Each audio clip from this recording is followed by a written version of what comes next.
recognized for 5 minutes. Thank you, Madam Chair, and thank all of you for being here, especially the mayors. I was a mayor in another life, and I know what a challenging position it can be, and I appreciate your interest in this. And having said that, I'll start with you, Ms. Wallace, since you're the only non-mayor on the panel. Ms. Wallace, in your testimony, you say, we will benefit from the rich history of multi-jurisdictional cooperation, pulling from the unique strengths of our federal partners and other public and private stakeholders. What are the unique strengths of the federal government that they can bring to governments like yours, or partnerships like yours, I should say? Thank you for that question. So on the Upper Miss, we were previously, UMRBA was a federal state commission, and we were born from that. And so we had this underlying history since the 1970s of working in a very tight partnership between the federal agencies and the states. Our federal agencies range from the Army Corps of Engineers, which with its engineering of the river system, also its ecological restoration program. We have the Fish and Wildlife Service, which offers its unique role in terms of wildlife management, ecological processes, FEMA with its role on hazard planning and response, as well as US EPA with oil spill response planning and mapping.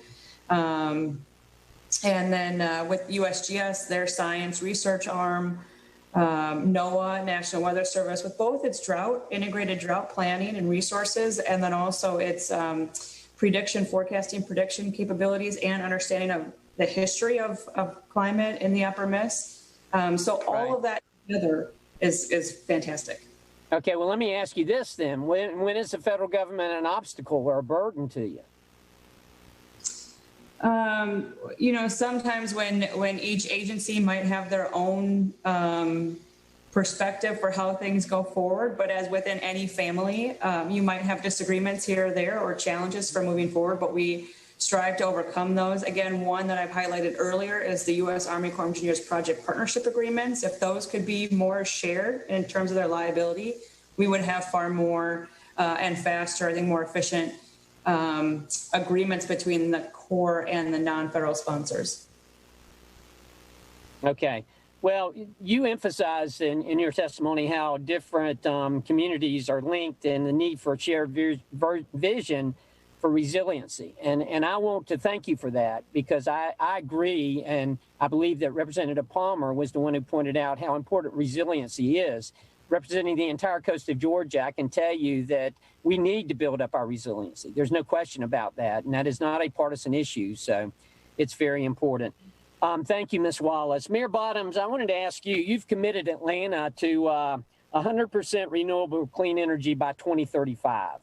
And I know that in Los Angeles that they've committed to be 100% by 2045. And en route to that in LA, in Los Angeles, they've had rolling blackouts as a result of depending on renewable energy that has turned out not to be as dependable. And we all understand the concerns of that. Now, excuse me, but as you know, as a Georgian, I'm very proud of what we've done. We're in the top 10 in solar energy. We've got the only nuclear reactor. You'll find this hard to believe, but we're the #1 forestry state in the country, and we serve as carbon sinks. But how are you going to achieve this 100% renewable by 2035 and avoid these rolling blackouts?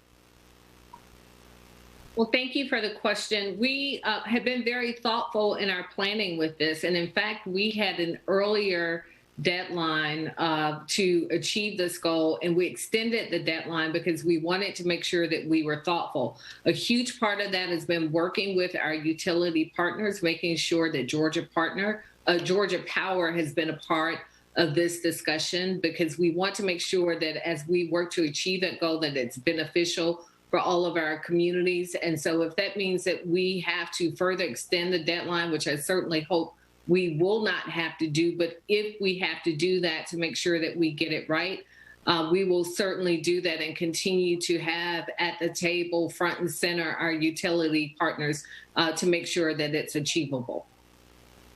Okay, thank you, Mayor Bottoms. And again, thank all of you on the panel for this important discussion. And Madam Chair, I'll yield back. Madam